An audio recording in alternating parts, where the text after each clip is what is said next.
أعوذ بالله من الشيطان الرجيم. بسم الله الرحمن الرحيم. قال الملأ الذين استكبروا من قومه لنخرجنك يا شعيب والذين آمنوا معك من قريتنا أو لتعودن في ملتنا. قال أولو كنا كارهين قد افترينا على الله كذبا إن عدنا في ملتكم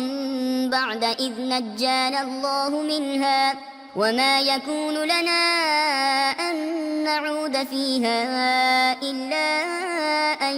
يشاء الله ربنا وسع ربنا كل شيء علما على الله توكلنا ربنا افتح بيننا وبين قومنا بالحق وأنت خير الفاتحين. وقال الملأ الذين كفروا من قومه لئن اتبعتم شعيبا إنكم إذا لخاسرون فأخذتهم الرجفة فأصبحوا في دارهم جاثمين. الذين كذبوا شعيبا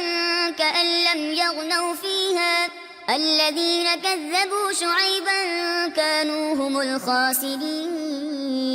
فتولى عنهم وقال يا قوم لقد أبلغتكم رسالات ربي ونصحت لكم فكيف آسى على قوم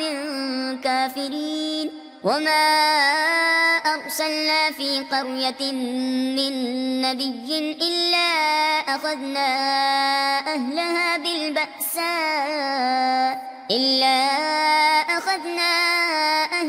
بالبأساء والضراء لعلهم يضرعون ثم بدلنا مكان السيئة الحسنة حتى عفوا وقالوا قد مس آباءنا الضراء والسراء فأخذناهم بغتة وهم لا يشعرون. ولو أن أهل القرى آمنوا واتقوا لفتحنا عليهم بركات من السماء والأرض ولكن كذبوا فأخذناهم بما كانوا يكسبون. أفأمن أهل القرى أن يأتيهم بأسنا بياتا وهم نائمون أوأمن أهل القرى أن يأتيهم بأسنا ضحى وهم يلعبون أفأمنوا مكر الله فلا يأمن مكر الله إلا القوم الخاسرون. أولم يهد للذين يرثون الأرض من بعد أهلها أن لو نشاء أصبناهم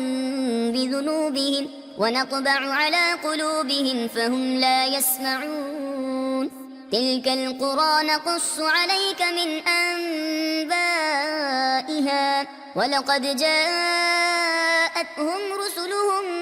بالبينات فما كانوا ليؤمنوا بما كذبوا من قبل كذلك يطبع الله على قلوب الكافرين. وما وجدنا لأكثرهم من عهد وإن وجدنا أكثرهم لفاسقين. ثم بعثنا من بعدهم موسى بآياتنا إلى فرعون وملئه فغلبوا بها فانظر كيف كان عاقبة المفسدين. وقال موسى يا فرعون إني رسول من رب العالمين حقيق على أن لا أقول على الله إلا الحق قد جئتكم ببينة من ربكم فأرسل معي بني إسرائيل. قال إن كنت جئت بآية فأت بها إن كنت من الصادقين. فألقى عصاه فإذا هي ثعبان مبين ونزع يده فإذا هي بيضاء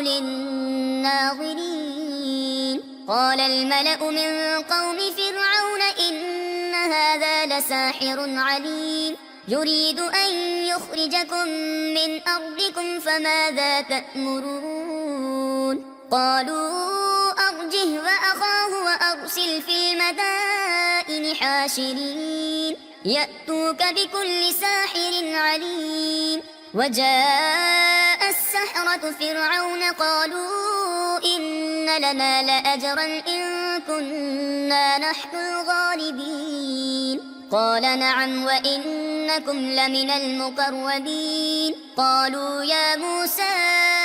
إما أن تلقي وإما أن نكون نحن الملقين قال ألقوا فلما ألقوا سحروا أعين الناس واسترهبوهم وجاءوا بسحر عظيم وأوحينا إلى موسى أن ألق عصاك فإذا هي تلقف ما يأفكون فوقع الحق وبطل ما كانوا يعملون فغلبوا هنالك وانقلبوا صاغرين وألقي السحرة ساجدين قالوا آمنا برب العالمين رب موسى وهارون قال فرعون آمنتم به قبل أن آذن لكم إن هذا لمكر مكرتموه في المدينة لتخرجوا منها أهلها فسوف تعلمون لأقطعن أيديكم وأرجلكم من خلاف ثم لأصلبنكم أجمعين قالوا إنا إلى ربنا منقلبون وما تنقم منا إلا أن آمنا بآيات ربنا لما جاءتنا ربنا أفرغ علينا صبرا وتوفنا مسلمين وقال الملأ من قوم فرعون أتذر موسى وقومه ليفسدوا في الأرض ويذرك وآلهتك قال سنقتل أبناءهم ونستحيي نساءهم وإنا فوقهم قاهرون قال موسى لقومه استعينوا بالله واصبروا إن الأرض لله يورثها من يشاء من عباده والعاقبة للمتقين قالوا أوذينا من قبل أن تأتينا ومن بعد ما جئتنا قال عسى ربكم أن يهلك عدوكم ويستخلفكم في الأرض فينظر كيف تعملون ولقد أخذنا آل فرعون بالسنين ونقص من الثمرات لعلهم يذكرون فإذا جاءتهم الحسنة قالوا لنا هذه وإن تصبهم سيئة يطيروا بموسى ومن معه ألا إنما طائرهم عند الله ولكن أكثرهم لا يعلمون وقالوا مهما تأتنا به من آية لتسحرنا بها فما نحن لك بمؤمنين فأرسلنا عليهم الطوفان والجراد والقمل والضفادع والدم آيات مفصلات فاستكبروا وكانوا قوما مجرمين ولما وقع عليهم الرجز قالوا يا موسى ادع لنا ربك بما عهد عندك لئن كشفت عنا الرجز لنؤمنن لك ولنرسلن معك بني إسرائيل فلما كشفنا عنهم الرجز إلى أجل هم بالغوه إذا هم ينكثون فانتقمنا منهم فأغرقناهم في اليم بأنهم كذبوا بآياتنا وكانوا عنها غافلين وأورثنا القوم الذين كانوا يستضعفون مشارق الأرض ومغاربها التي باركنا فيها وتمت كلمة ربك الحسنى على بني إسرائيل بما صبروا ودمرنا ما كان يصنع فرعون وقومه وما كانوا يعرشون وجاوزنا ببني إسرائيل البحر فأتوا على قوم يعكفون على أصنام لهم قالوا يا موسى اجعل لنا إلها كما لهم آلهة قال إنكم قوم تجهلون إن هؤلاء متبر ما هم فيه وباطل ما كانوا يعملون قال أغير الله أبغيكم إلها وهو فضلكم على العالمين وإذ أنجيناكم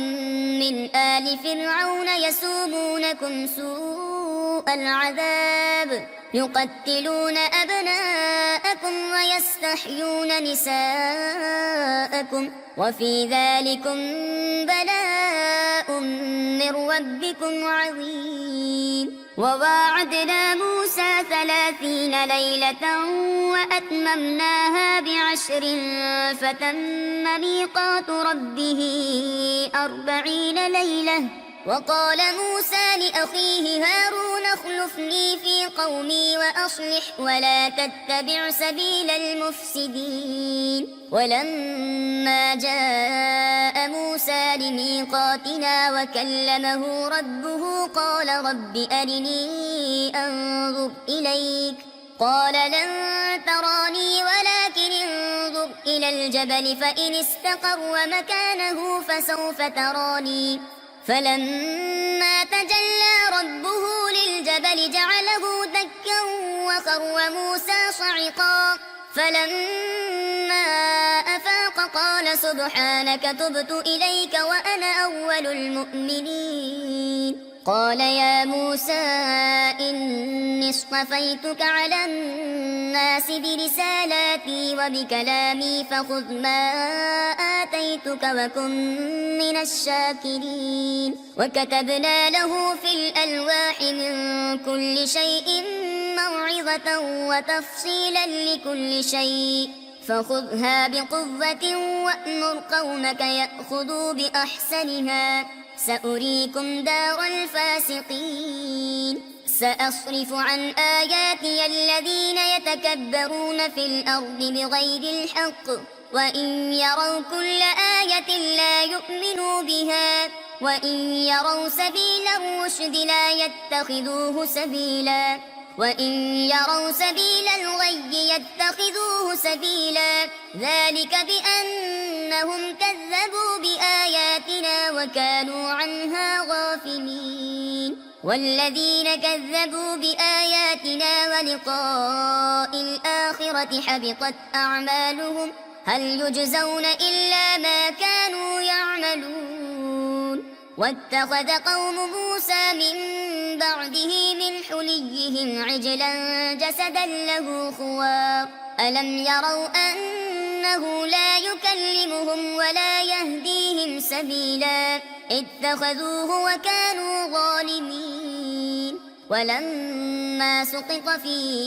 أيديهم ورأوا أنهم قد ضلوا قالوا لئن لم يرحمنا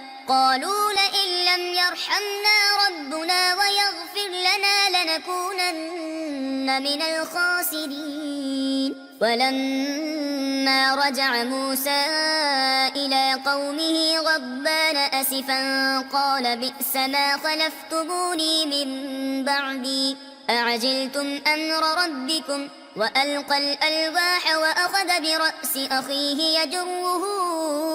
إليه قال ابن أم إن القوم استضعفوني وكادوا يقتلونني فلا تشمت بي الأعداء ولا تجعل لي مع القوم الظالمين قال رب اغفر لي ولأخي وأدخلنا في رحمتك وأنت أرحم الراحمين إن الذين اتخذوا العجل سينالهم غضب من ربهم وذلة في الحياة الدنيا وكذلك نجزي المفترين والذين عملوا السيئات ثم تابوا من بعدها وآمنوا إن ربك من بعدها لغفور رحيم ولما سكت عن موسى الغضب أخذ الألواح وفي نسختها هدى ورحمة للذين هم لربهم يرهبون واختار موسى قومه 70 رجلا لميقاتنا فلما أخذتهم الرجفة قال رب لو شئت أهلكتهم من قبل وإياي أتهلكنا بما فعل السفهاء منا إن هي إلا فتنتك تضل بها من تشاء وتهدي من تشاء أنت ولينا فاغفر لنا وارحمنا وأنت خير الغافرين واكتب لنا في هذه الدنيا حسنة وفي الآخرة إنا هدنا إليك قال عذابي أصيب به من أشاء ورحمتي وسعت كل شيء فسأكتبها للذين يتقون ويؤتون الزكاة والذين هم بآياتنا يؤمنون الذين يتبعون الرسول النبي الأمي الذي يجدونه مكتوبا عندهم في التوراة والإنجيل يأمرهم بالمعروف وينهاهم عن المنكر ويحل لهم الطيبات ويحرم عليهم الخبائث ويضع عنهم إصرهم والأغلال التي كانت عليهم فالذين آمنوا به وعزروه ونصروه واتبعوا النور الذي أنزل معه أولئك هم المفلحون قل يا أيها الناس إني رسول الله إليكم جميعا الذي له ملك السماوات والأرض لا إله إلا هو يحيي ويميت فآمنوا بالله ورسوله النبي الأمي الذي يؤمن بالله وكلماته واتبعوه لعلكم تهتدون ومن قوم موسى أمة يهدون بالحق وبه يعدلون وقطعناهم 12 أسباطا أمما وأوحينا إلى موسى إذ استسقاه قومه أن اضرب بعصاك الحجر فانبجست منه 12 عينا قد علم كل أناس مشربهم وظللنا عليهم الغمام وأنزلنا عليهم المن والسلوى كلوا من طيبات ما رزقناكم وما ظلمونا ولكن كانوا أنفسهم يظلمون وإذ قيل لهم اسكنوا هذه القرية وكلوا منها حيث شئتم وقولوا حطة وادخلوا الباب سجدا نغفر لكم خطيئاتكم سنزيد المحسنين فبدل الذين ظلموا منهم قولا غير الذي قيل لهم فأرسلنا عليهم رجزا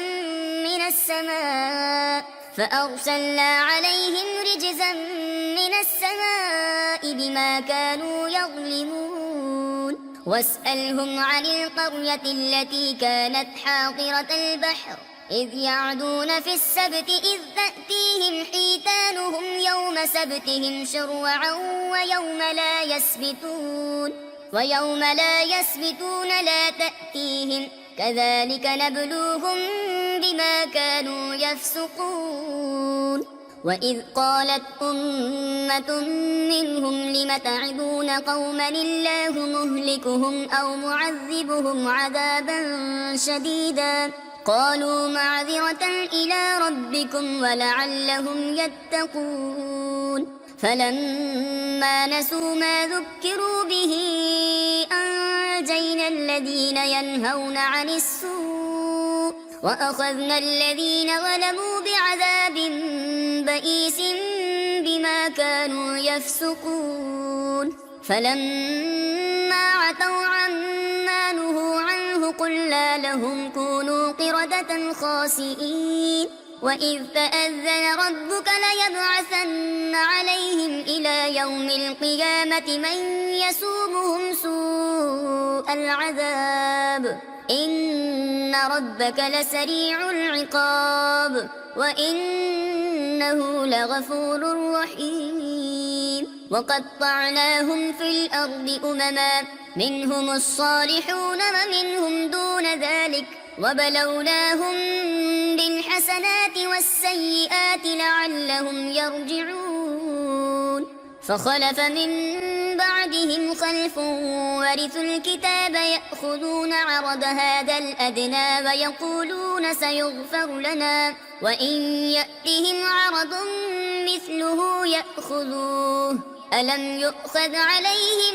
ميثاق الكتاب ألا يقولوا على الله إلا الحق ودرسوا ما فيه والدار الآخرة خير للذين يتقون أفلا تعقلون والذين يمسكون بالكتاب وأقاموا الصلاة إنا لا نضيع أجر المصلحين وإذ نتقنا الجبل فوقهم كأنه ظلة وظنوا أنه واقع بهم خذوا ما آتيناكم بقوة واذكروا ما فيه لعلكم تتقون وإذ أخذ ربك من بني آدم من ظهورهم ذريتهم وأشهدهم على أنفسهم ألست بربكم قالوا بلى شهدنا أن تقولوا يوم القيامة إنا كنا عن هذا غافلين أو تقولوا إنما أشرك آباؤنا من قبل وكنا ذرية من بعدهم أفتهلكنا بما فعل المبطلون وكذلك نفصل الآيات ولعلهم يرجعون واتل عليهم نبأ الذي آتيناه آياتنا فانسلخ منها فأتبعه الشيطان فكان من الغاوين ولو شئنا لرفعناه بها ولكنه أخلد إلى الأرض واتبع هواه فمثله كمثل الكلب إن تحمل عليه يلهث أو تتركه يلهث ذلك مثل القوم الذين كذبوا بآياتنا فاقصص القصص لعلهم يتفكرون ساء مثلا القوم الذين كذبوا بآياتنا وأنفسهم كانوا يظلمون من يهد الله فهو المهتدي ومن يضلل فأولئك هم الخاسرون ولقد ذرأنا لجهنم كثيرا من الجن والإنس لهم قلوب لا يفقهون بها ولهم أعين لا يبصرون بها ولهم آذان لا يسمعون بها أولئك كالأنعام بل هم أضل أولئك هم الغافلون ولله الأسماء الحسنى فادعوه بها وذروا الذين يلحدون في أسمائه سيجزون ما كانوا يعملون وممن خلقنا أمة يهدون بالحق وبه يعدلون والذين كذبوا بآياتنا سنستدرجهم من حيث لا يعلمون وأملي لهم إن كيدي متين أولم يتفكروا ما بصاحبهم من جنة إن هو إلا نذير مبين أولم ينظروا في ملكوت السماوات والأرض وما خلق الله من شيء وأن عسى أن يكون قد اقترب أجلهم فبأي حديث بعده يؤمنون من يضلل الله فلا هادي له ويذرهم في طغيانهم يعمهون يسألونك عن الساعة أيان مرساها قل إنما علمها عند ربي لا يجليها لوقتها إلا هو ثقلت في السماوات والأرض لا تأتيكم إلا بغتة يسألونك كأنك حفي عنها قل إنما علمها عند الله ولكن أكثر الناس لا يعلمون قل لا أملك لنفسي نفعا ولا ضرا إلا ما شاء الله ولو كنت أعلم الغيب لاستكثرت من الخير وما مسني السوء إن أنا إلا نذير وبشير لقوم يؤمنون هو الذي خلقكم من نفس واحدة وجعل منها زوجها ليسكن إليها فلما تغشاها حملت حملا خفيفا فمرت به فلما أثقلت دعوا الله ربهما لئن آتيتنا صالحا لنكونن من الشاكرين فلما آتاهما صالحا جعلا له شركاء فيما آتاهما فتعالى الله عما يشركون أيشركون ما لا يخلق شيئا وهم يخلقون ولا يستطيعون لهم نصرا ولا أنفسهم ينصرون وإن تدعوهم إلى الهدى لا يتبعوكم سواء عليكم أدعوتموهم أم أنتم صامتون إن الذين تدعون من دون الله عباد أمثالكم فادعوهم فليستجيبوا لكم إن كنتم صادقين ألهم أرجل يمشون بها أم لهم أيد يبطشون بها أم لهم أعين يبصرون بها أم لهم آذان يسمعون بها قل ادعوا شركاءكم ثم كيدون فلا تنظرون إن وليي الله الذي نزل الكتاب وهو يتولى الصالحين والذين تدعون من دونه لا يستطيعون نصركم ولا أنفسهم ينصرون وإن تدعوهم إلى الهدى لا يسمعوا وتراهم ينظرون إليك وهم لا يبصرون خذ العفو وأمر بالعرف وأعرض عن الجاهلين وإما ينزغنك من الشيطان نزغ فاستعذ بالله إنه سميع عليم إن الذين اتقوا إذا مسهم طائف من الشيطان تذكروا فإذا هم مبصرون وإخوانهم يمدونهم في الغي ثم لا يقصرون وإذا لم تأتهم بآية قالوا لولا اجتبيتها قل إنما أتبع ما يوحى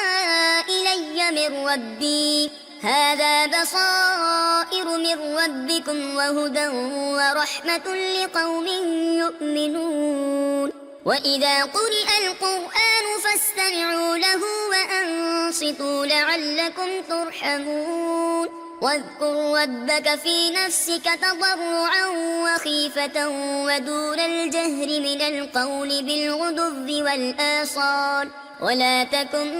من الغافلين إن الذين عند ربك لا يستكبرون عن عبادته ويسبحونه وله يسجدون بسم الله الرحمن الرحيم يسألونك عن الأنفال قل الأنفال لله والرسول فاتقوا الله وأصلحوا ذات بينكم وأطيعوا الله ورسوله إن كنتم مؤمنين إنما المؤمنون الذين إذا ذكر الله وجلت قلوبهم وإذا تليت عليهم آياته زادتهم إيمانا وعلى ربهم يتوكلون الذين يقيمون الصلاة ومما رزقناهم ينفقون أولئك هم المؤمنون حقا لهم درجات عند ربهم ومغفرة ورزق كريم كما أخرجك ربك من بيتك بالحق وإن فريقا من المؤمنين لكارهون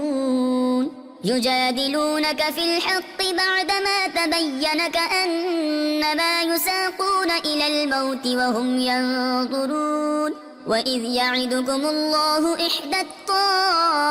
الطائفتين أنها لكم وتودون أن غير ذات الشوكة تكون لكم ويريد الله أن يحق الحق بكلماته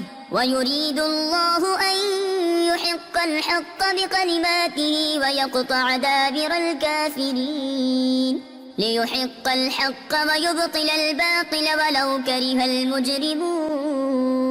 إذ تستغيثون ربكم فاستجاب لكم أني ممدكم ب1000 من الملائكة مردفين وما جعله الله إلا بشرى ولتطمئن به قلوبكم وما النصر إلا من عند الله إن الله عزيز حكيم إذ يغشيكم النعاس أمنة منه وينزل عليكم من السماء ماء ليطهركم به ويذهب عنكم رجز الشيطان وليربط على قلوبكم ويثبت به الأقدام إذ يوحي ربك إلى الملائكة أني معكم فثبتوا الذين آمنوا سألقي في قلوب الذين كفروا الرعب فاضربوا فوق الأعناق واضربوا منهم كل بنان ذلك بأنهم شاقوا الله ورسوله ومن يشاقق الله ورسوله فإن الله شديد العقاب ذلكم فذوقوه وأن للكافرين عذاب النار يا أيها الذين آمنوا إذا لقيتم الذين كفروا زحفا فلا تولوهم الأدبار ومن يولهم يومئذ دبره إلا متحرفا لقتال أو متحيزا إلى فئة فقد باء بغضب من الله ومأواه جهنم وبئس المصير فلم تقتلوهم ولكن الله قتلهم وما رميت إذ رميت ولكن الله رمى وليبلي المؤمنين منه بلاء حسنا إن الله سميع عليم ذلكم وأن الله موهن كيد الكافرين إن تستفتحوا فقد جاء جاءكم الفتح وإن تنتهوا فهو خير لكم وإن تعودوا نعد ولن تغني عنكم فئتكم شيئا ولو كثرت وأن الله مع المؤمنين. يا أيها الذين آمنوا أطيعوا الله ورسوله ولا تولوا عنه وأنتم تسمعون ولا تكونوا كالذين قالوا سمعنا وهم لا يسمعون. إن شر الدواب عند الله الصم البكم الذين لا يعقلون. ولو علم الله فيهم خيرا لأسمعهم ولو أسمعهم لتولوا وهم معرضون. يا أيها الذين آمنوا استجيبوا لله وللرسول إذا دعاكم لما يحييكم واعلموا أن الله يحول بين المرء وقلبه وأنه إليه تحشرون. واتقوا فتنة لا تصيبن الذين ظلموا منكم خاصة واعلموا أن الله شديد العقاب. واذكروا إذ أنتم قليل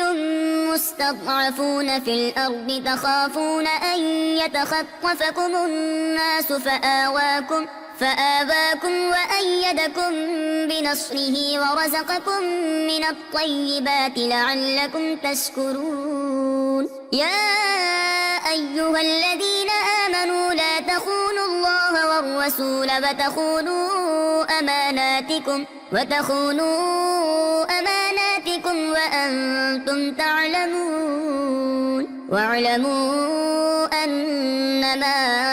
أموالكم وأولادكم فتنة وأن الله عنده أجر عظيم. يا أيها الذين آمنوا إن تتقوا الله يجعل لكم فرقانا ويكفر عنكم سيئاتكم ويغفر لكم والله ذو الفضل العظيم. وإذ يمكر بك الذين كفروا ليثبتوك أو يقتلوك أو يخرجوك ويمكرون ويمكر الله والله خير الماكرين.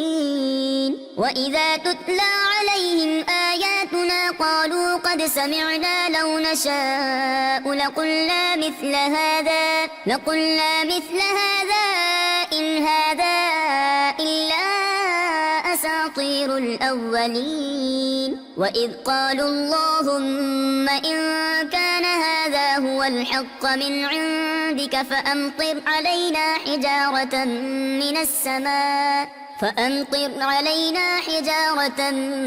من السماء أو ائتنا بعذاب أليم. وما كان الله ليعذبهم وأنت فيهم وما كان الله معذبهم وهم يستغفرون.